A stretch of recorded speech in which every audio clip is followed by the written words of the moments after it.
kasayan, SYM bonus. Paano malalaman kung positive trigger o negative trigger ang kanyang busina? Ito siya kasayan, bali dahil naka-open na siya, tutubukin kagad natin yung busina. Yung busina niya kasayan ha.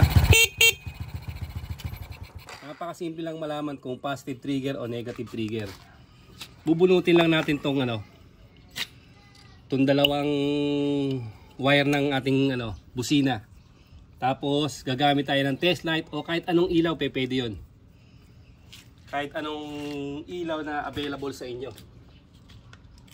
Yung mga extra nyo o pinagpalitan, pwede nyo gamitin bilang test light. Ito yung natin, itong test light lalagay natin sa negative. Ang positive trigger, pag tinusok natin yung dalawa, pag wala siyang umilaw, ibig sabihin positive trigger siya. Pag merong umilaw sa kanya, ibig sabihin negative trigger. Naka-negative lang yung natin ha.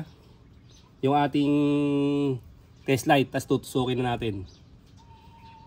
Siya kasayan. Walang umilaw. Hindi umilaw yung isa, tapos yung isa naman hindi rin umilaw.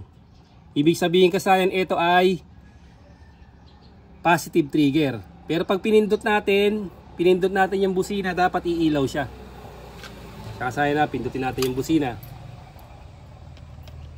Ayan siya kasayan, umilaw siya. Pag nasupplyan siya ng positive, saka pa lang siya bubusina. Ito ang tinatawag na positive trigger. Bali ang SYM bonus kasayan ay positive trigger ha. Ganito lang yung pag-test. Ito ilalagay nyo lang sa negative. Paglagay nyo sa negative, tusukin nyo. Wala.